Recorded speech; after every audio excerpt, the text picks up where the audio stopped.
छठी माई के घाटवा कोयजन बाजन। चल के आइए, भाग के आइए, दौड़ के आइए, राजा बाबू की दुकान पर आइए और हमारी दुकान से छठी पूजा के लिए बांस की सुंदर दौरी, सूप और डलिया लेकर जाइए। बाजा जी हाँ दोस्तों, हर प्रकार का फैंसी डिजाइनदार दौरी, हर प्रकार की फैंसी डिजाइनदार मजबूत सूप और हमारे पास से सबसे मजबूत डलिया भी मिलेगी आपको। छठी माई के घाटवा कोयजन बाजन। तो भैया जी अब देर क्यों लगा रहे हो? छठी मैया की पूजा का पावन त्योहार आ गया है और पूजा की तैयारी अब तक बाकी है, तो एक बार हमारी दुकान पर जरूर आइए। बाजा जी हाँ दोस्तों, यहाँ आपको मिलेगा छठी पूजा में चढ़ाने वाला सुंदर और मजबूत बांस का दौरी, सूप और डलिया। पूजा के लिए बढ़िया सामान, मजबूत भी, सुंदर भी और देखने में शानदार भी। माताओं, बहनों और दोस्तों, छठी मैया की पूजा में कमी नहीं होनी चाहिए, इसलिए जल्दी आइए और अपनी पसंद की बांस की दौरी, सूप और डलिया लेकर जाइए। तो आइए दोस्तों, चल के आइए, भाग के आइए, दौड़ के आइए, हमारी दुकान पर चले आइए और छठी पूजा के लिए बांस की दौरी, सूप और डलिया खरीद कर ले जाइए। जी हाँ दोस्तों, फैंसी डिजाइनदार दौरी, सूप और डलिया हमारे पास से आपको मिलेंगी। देर मत कीजिए, जल्दी कीजिए, त्योहार का समय है, पूजा का सामान है, आज ही आइए और अपनी पसंद का सामान लेकर जाइए। तो माताओं, बहनों और दोस्तों, एक बार हमारी दुकान पर जरूर आइए। बांस की दौरी, सुंदर सुंदर सूप और डलिया हमारे यहाँ उपलब्ध हैं, तो जल्दी आइए, जल्दी आइए, जल्दी आइए। माताओं, बहनों और दोस्तों, हमारे यहाँ मिल रहा है पूजा के लिए सुंदर दौरी, मजबूत सूप और बढ़िया बढ़िया डलिया। जी हाँ, एक से बढ़कर एक डिजाइन में, छोटे बड़े साइज में और छठी मैया की पूजा के लिए शानदार सामान हमारी दुकान से आपको मिलेगा। तो माताओं, बहनों और दोस्तों, छठी मैया की पूजा है, पूजा का सामान भी तो बढ़िया होना चाहिए, इसीलिए बाजार में इधर उधर भटकने की जरूरत नहीं है। आइए राजा बाबू की दुकान पर और दोस्तों हमारे यहाँ से डलिया लेकर जाइए, सुंदर सुंदर और मजबूत डलिया, दौरी लेकर जाइए, सुंदर सुंदर और मजबूत दौरी। और हाँ दोस्तों, हमारे यहाँ से आपको सूप भी मिलेगा, वो भी सबसे ज्यादा मजबूत और सबसे ज्यादा डिजाइन में।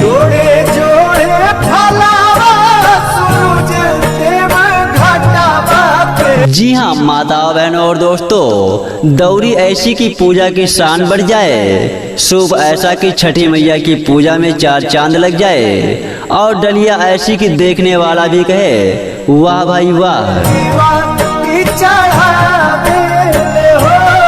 तो फिर सोच क्या रहे हो? चल के आइए, भाग के आइए, दौड़ के आइए, छठी पूजा का पावन अवसर है और पूजा का सामान भी लेना है, हमारी दुकान पर चले आइए, क्योंकि राजा बाबू की दुकान पर अपनी पसंद का दौरी चुनिए, अपनी पसंद का सूप चुनिए और बढ़िया डलिया लेकर जाइए।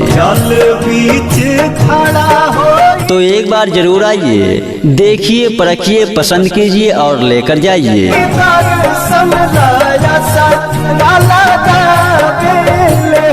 बांस की दौरी चाहिए तो आइए, सूप चाहिए तो भी आइए, और हाँ, अगर आपको डलिया चाहिए तो भी आ जाइए।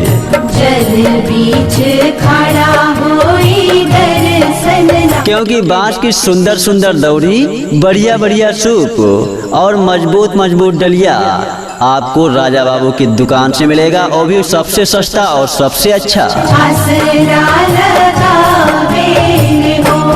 और हाँ दोस्तों, अगर आप लोग भी अपना ऐसा ही प्रचार कैसेट बनवाना चाहते हो तो हमारे नंबर पर संपर्क कीजिए। हमारा मोबाइल नंबर है 7081981229, 7081981229।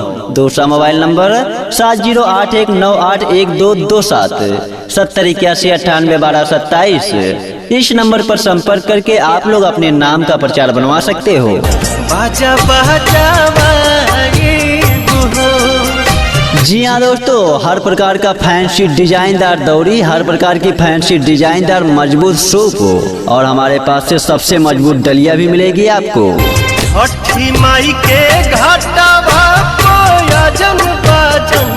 तो भैया जी अब देर क्यों लगा रहे हो? छठी मैया की पूजा का पावन त्योहार आ गया है और पूजा की तैयारी अब तक बाकी है, तो एक बार हमारी दुकान पर जरूर आइए। बाजा बाजावाए बुहो। जी हाँ दोस्तों, यहाँ आपको मिलेगा छठी पूजा में चढ़ाने वाला सुंदर और मजबूत बांस का दौरी, सूप और डलिया। पूजा के लिए बढ़िया सामान, मजबूत भी, सुंदर भी और देखने में शानदार भी। दिया में होई है बालकवा। माताओं, बहनों और दोस्तों, छठी मैया की पूजा में कमी नहीं होनी चाहिए, इसलिए जल्दी आइए और अपनी पसंद की बांस की दौरी, सूप और डलिया लेकर जाइए। अर्घ देवे आए बुहो। तो आइए दोस्तों, चल के आइए, भाग के आइए, दौड़ के आइए, हमारी दुकान पर चले आइए और छठी पूजा के लिए बांस की दौरी, सूप और डलिया खरीद कर ले जाइए। जी हाँ दोस्तों, फैंसी डिजाइनदार दौरी, सूप और डलिया हमारे पास से आपको मिलेंगी। देर मत कीजिए, जल्दी कीजिए, त्योहार का समय है, पूजा का सामान है, आज ही आइए और अपनी पसंद का सामान लेकर जाइए। तो माताओं, बहनों और दोस्तों, एक बार हमारी दुकान पर जरूर आइए। बांस की दौरी, सुंदर सुंदर सूप और डलिया हमारे यहाँ उपलब्ध हैं, तो जल्दी आइए, जल्दी आइए, जल्दी आइए। माताओं, बहनों और दोस्तों, हमारे यहाँ मिल रहा है पूजा के लिए सुंदर दौरी, मजबूत सूप और बढ़िया बढ़िया डलिया। जी हाँ, एक से बढ़कर एक डिजाइन में, छोटे बड़े साइज में और छठी मैया की पूजा के लिए शानदार सामान हमारी दुकान से आपको मिलेगा। तो माताओं, बहनों और दोस्तों, छठी मैया की पूजा है, पूजा का सामान भी तो बढ़िया होना चाहिए, इसीलिए बाजार में इधर उधर भटकने की जरूरत नहीं है। आइए राजा बाबू की दुकान पर और दोस्तों हमारे यहाँ से डलिया लेकर जाइए, सुंदर सुंदर और मजबूत डलिया, दौरी लेकर जाइए, सुंदर सुंदर और मजबूत दौरी। और हाँ दोस्तों, हमारे यहाँ से आपको सूप भी मिलेगा, वो भी सबसे ज्यादा मजबूत और सबसे ज्यादा डिजाइन में।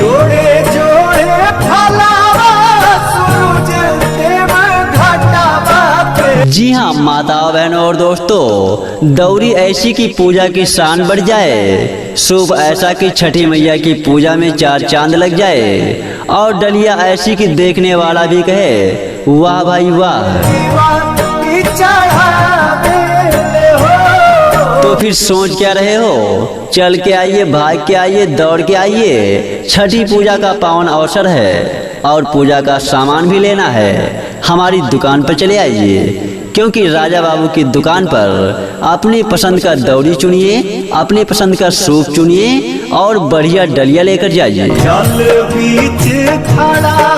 तो एक बार जरूर आइए, देखिए, परखिए, पसंद कीजिए और लेकर जाइए।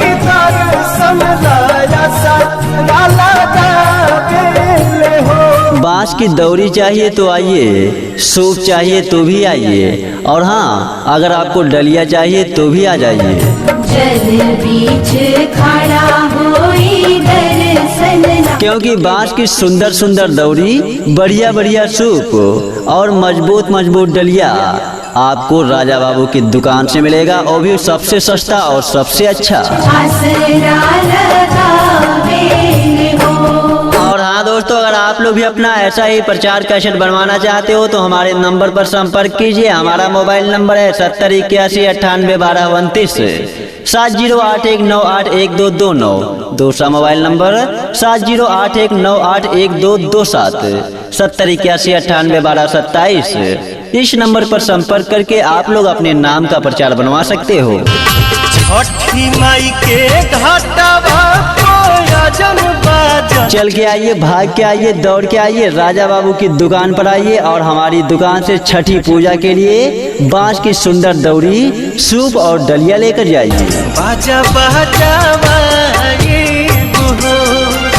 जी हाँ दोस्तों, हर प्रकार का फैंसी डिजाइनदार दौरी, हर प्रकार की फैंसी डिजाइनदार मजबूत सूप और हमारे पास से सबसे मजबूत डलिया भी मिलेगी आपको। छठी माई के घाटावा कोयाजन बाजन। तो भैया जी अब देर क्यों लगा रहे हो? छठी मैया की पूजा का पावन त्योहार आ गया है और पूजा की तैयारी अब तक बाकी है, तो एक बार हमारी दुकान पर जरूर आइए। बाजा बाजावाए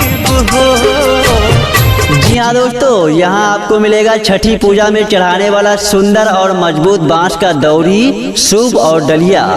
पूजा के लिए बढ़िया सामान, मजबूत भी, सुंदर भी और देखने में शानदार भी। दिया में होई है बालकवा।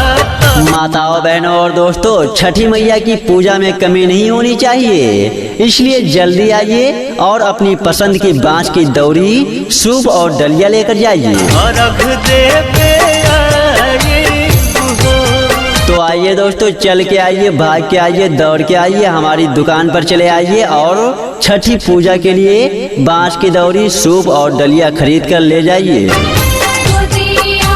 जी हाँ दोस्तों, फैंसी डिजाइनदार दौरी, सूप और डलिया हमारे पास से आपको मिलेंगी।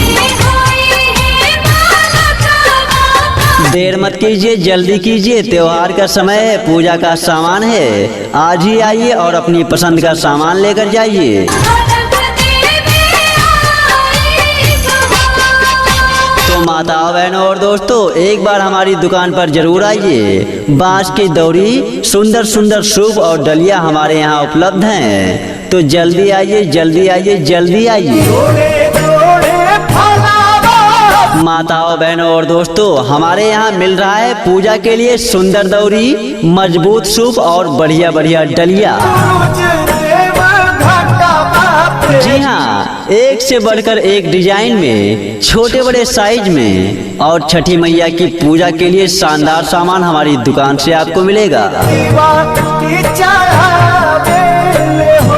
तो माताओं, बहनों और दोस्तों, छठी मैया की पूजा है, पूजा का सामान भी तो बढ़िया होना चाहिए, इसीलिए बाजार में इधर उधर भटकने की जरूरत नहीं है।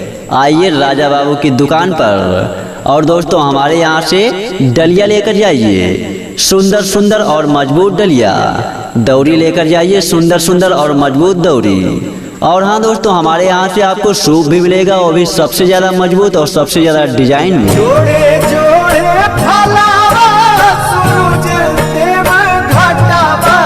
जी हाँ माताओं, बहनों और दोस्तों, दौरी ऐसी की पूजा की शान बढ़ जाए, सूप ऐसा कि छठी मैया की पूजा में चार चांद लग जाए, और डलिया ऐसी कि देखने वाला भी कहे वाह भाई वाह। तो फिर सोच क्या रहे हो? चल के आइए, भाग के आइए, दौड़ के आइए, छठी पूजा का पावन अवसर है और पूजा का सामान भी लेना है, हमारी दुकान पर चले आइए, क्योंकि राजा बाबू की दुकान पर अपनी पसंद का दौरी चुनिए, अपनी पसंद का सूप चुनिए और बढ़िया डलिया लेकर जाइए। तो एक बार जरूर आइए, देखिए, परखिए, पसंद कीजिए और लेकर जाइए।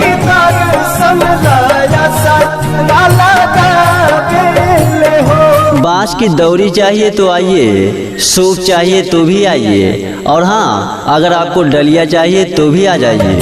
जल बीच खड़ा होई दर्शन, क्योंकि बांस की सुंदर सुंदर दौरी, बढ़िया बढ़िया सूप और मजबूत मजबूत डलिया आपको राजा बाबू की दुकान से मिलेगा, वो भी सबसे सस्ता और सबसे अच्छा। और हाँ दोस्तों, अगर आप लोग भी अपना ऐसा ही प्रचार कैसेट बनवाना चाहते हो तो हमारे नंबर पर संपर्क कीजिए। हमारा मोबाइल नंबर है 7081981229, 7081981229। दूसरा मोबाइल नंबर 7081981227, 7081981227। इस नंबर पर संपर्क करके आप लोग अपने नाम का प्रचार बनवा सकते हो। बाजा बाजावाए जी हाँ दोस्तों, हर प्रकार का फैंसी डिजाइनदार दौरी, हर प्रकार की फैंसी डिजाइनदार मजबूत सूप और हमारे पास से सबसे मजबूत डलिया भी मिलेगी आपको। छठी माई के घाटावा कोयाजन बाजन, तो भैया जी अब देर क्यों लगा रहे हो? छठी मैया की पूजा का पावन त्योहार आ गया है और पूजा की तैयारी अब तक बाकी है। तो एक बार हमारी दुकान पर जरूर आइए। बाजा बजावाए जी हाँ दोस्तों, यहाँ आपको मिलेगा छठी पूजा में चढ़ाने वाला सुंदर और मजबूत बांस का दौरी, सूप और डलिया। पूजा के लिए बढ़िया सामान, मजबूत भी, सुंदर भी और देखने में शानदार भी। दिया में होई है बालकवा। माताओं, बहनों और दोस्तों, छठी मैया की पूजा में कमी नहीं होनी चाहिए, इसलिए जल्दी आइए और अपनी पसंद की बांस की दौरी, सूप और डलिया लेकर जाइए। अर्घ देवे आए तो आइए दोस्तों, चल के आइए, भाग के आइए, दौड़ के आइए, हमारी दुकान पर चले आइए और छठी पूजा के लिए बांस की दौरी, सूप और डलिया खरीद कर ले जाइए। जी हाँ दोस्तों, फैंसी डिजाइनदार दौरी, सूप और डलिया हमारे पास से आपको मिलेंगी। देर मत कीजिए, जल्दी कीजिए, त्योहार का समय है, पूजा का सामान है। आज ही आइए और अपनी पसंद का सामान लेकर जाइए। तो माताओं, बहनों और दोस्तों, एक बार हमारी दुकान पर जरूर आइए। बांस की दौरी, सुंदर सुंदर सूप और डलिया हमारे यहाँ उपलब्ध हैं। तो जल्दी आइए, जल्दी आइए, जल्दी आइए। माताओं, बहनों और दोस्तों, हमारे यहाँ मिल रहा है पूजा के लिए सुंदर दौरी, मजबूत सूप और बढ़िया बढ़िया डलिया। जी हाँ, एक से बढ़कर एक डिजाइन में, छोटे बड़े साइज में और छठी मैया की पूजा के लिए शानदार सामान हमारी दुकान से आपको मिलेगा। तो माताओं, बहनों और दोस्तों, छठी मैया की पूजा है, पूजा का सामान भी तो बढ़िया होना चाहिए, इसीलिए बाजार में इधर उधर भटकने की जरूरत नहीं है। आइए राजा बाबू की दुकान पर और दोस्तों हमारे यहाँ से डलिया लेकर जाइए, सुंदर सुंदर और मजबूत डलिया। दौरी लेकर जाइए, सुंदर सुंदर और मजबूत दौरी। और हाँ दोस्तों, हमारे यहाँ से आपको सूप भी मिलेगा, वो भी सबसे ज्यादा मजबूत और सबसे ज्यादा डिजाइन में।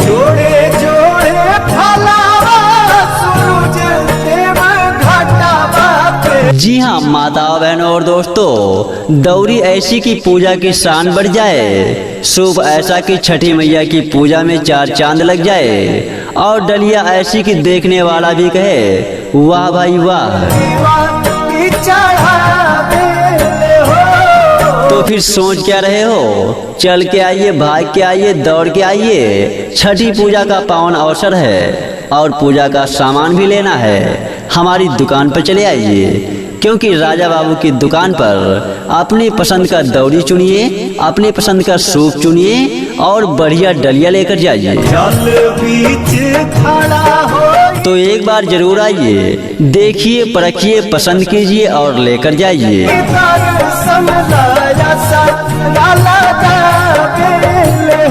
बांस की दौरी चाहिए तो आइए, सूप चाहिए तो भी आइए, और हाँ, अगर आपको डलिया चाहिए तो भी आ जाइए।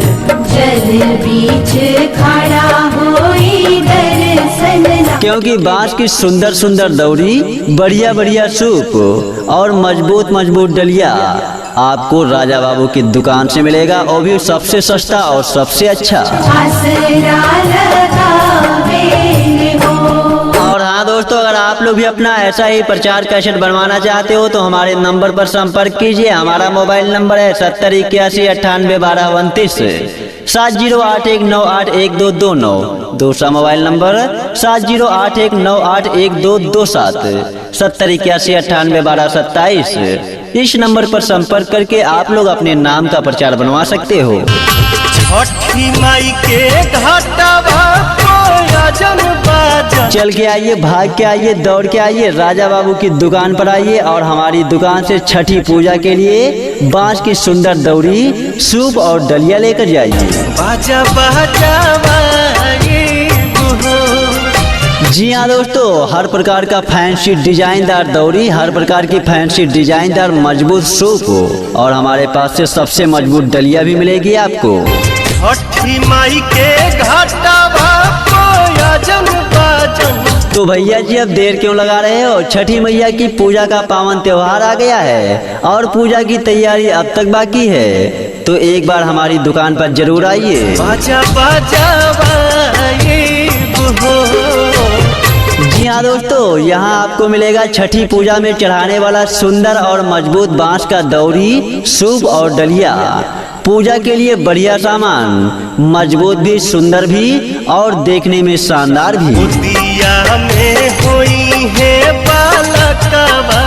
माताओं, बहनों और दोस्तों, छठी मैया की पूजा में कमी नहीं होनी चाहिए, इसलिए जल्दी आइए और अपनी पसंद की बांस की दौरी, सूप और डलिया लेकर जाइए। अर्घ देवे आए हो। तो आइए दोस्तों, चल के आइए, भाग के आइए, दौड़ के आइए, हमारी दुकान पर चले आइए और छठी पूजा के लिए बांस की दौरी, सूप और डलिया खरीद कर ले जाइए। जी हाँ दोस्तों, फैंसी डिजाइनदार दौरी, सूप और डलिया हमारे पास से आपको मिलेंगी। देर मत कीजिए, जल्दी कीजिए, त्योहार का समय है, पूजा का सामान है। आज ही आइए और अपनी पसंद का सामान लेकर जाइए। तो माताओं, बहनों और दोस्तों, एक बार हमारी दुकान पर जरूर आइए। बांस की दौरी, सुंदर सुंदर सूप और डलिया हमारे यहाँ उपलब्ध हैं। तो जल्दी आइए, जल्दी आइए, जल्दी आइए। माताओं, बहनों और दोस्तों, हमारे यहाँ मिल रहा है पूजा के लिए सुंदर दौरी, मजबूत सूप और बढ़िया बढ़िया डलिया। जी हाँ, एक से बढ़कर एक डिजाइन में, छोटे बड़े साइज में और छठी मैया की पूजा के लिए शानदार सामान हमारी दुकान से आपको मिलेगा। तो माताओं, बहनों और दोस्तों, छठी मैया की पूजा है, पूजा का सामान भी तो बढ़िया होना चाहिए, इसीलिए बाजार में इधर उधर भटकने की जरूरत नहीं है। आइए राजा बाबू की दुकान पर और दोस्तों हमारे यहाँ से डलिया लेकर जाइए, सुंदर सुंदर और मजबूत डलिया। दौरी लेकर जाइए, सुंदर सुंदर और मजबूत दौरी। और हाँ दोस्तों, हमारे यहाँ से आपको सूप भी मिलेगा, वो भी सबसे ज्यादा मजबूत और सबसे ज्यादा डिजाइन में।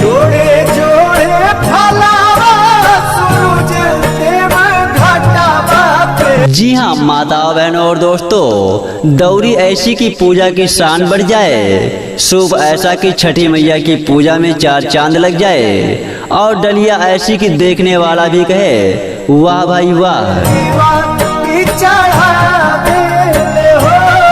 तो फिर सोच क्या रहे हो? चल के आइए, भाग के आइए, दौड़ के आइए। छठी पूजा का पावन अवसर है और पूजा का सामान भी लेना है, हमारी दुकान पर चले आइए, क्योंकि राजा बाबू की दुकान पर अपनी पसंद का दौरी चुनिए, अपनी पसंद का सूप चुनिए और बढ़िया डलिया लेकर जाइए। तो एक बार जरूर आइए, देखिए, परखिए, पसंद कीजिए और लेकर जाइए।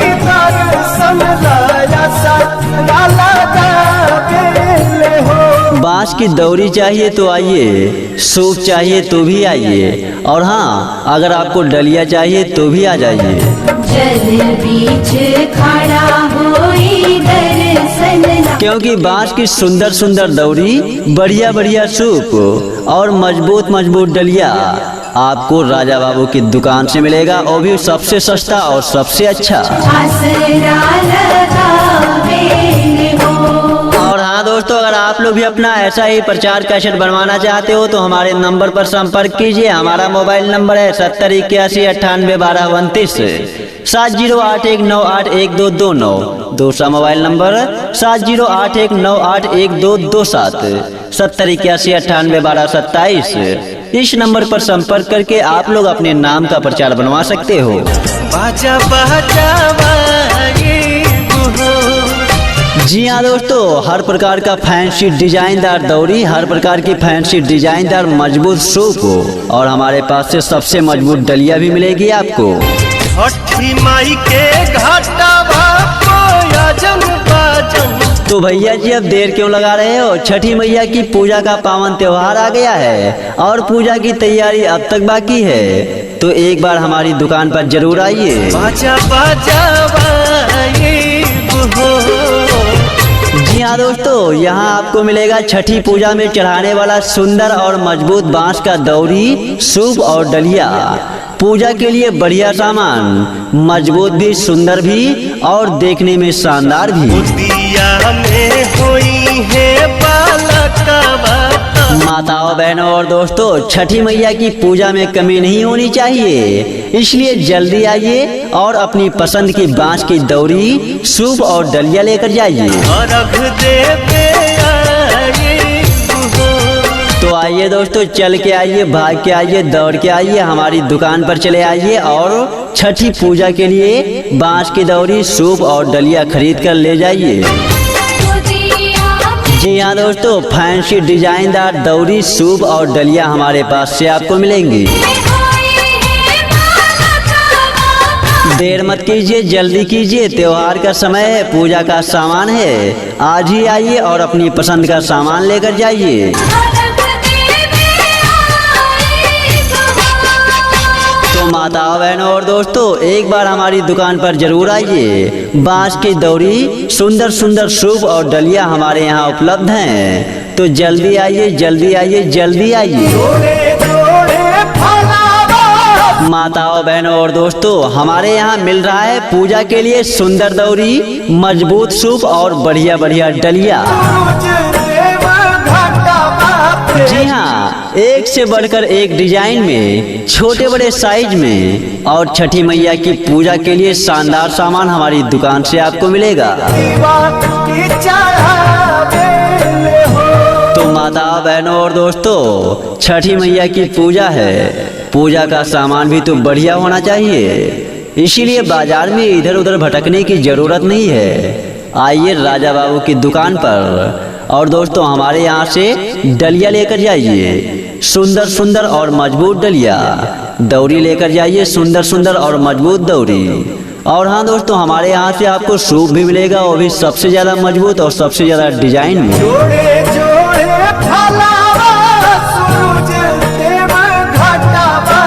जी हाँ माताओं, बहनों और दोस्तों, दौरी ऐसी की पूजा की शान बढ़ जाए, सूप ऐसा कि छठी मैया की पूजा में चार चांद लग जाए, और डलिया ऐसी कि देखने वाला भी कहे वाह भाई वाह। तो फिर सोच क्या रहे हो, चल के आइए, भाग के आइए, दौड़ के आइए। छठी पूजा का पावन अवसर है और पूजा का सामान भी लेना है, हमारी दुकान पर चले आइए, क्योंकि राजा बाबू की दुकान पर अपनी पसंद का दौरी चुनिए, अपनी पसंद का सूप चुनिए और बढ़िया डलिया लेकर जाइए। तो एक बार जरूर आइए, देखिए, परखिए, पसंद कीजिए और लेकर जाइए।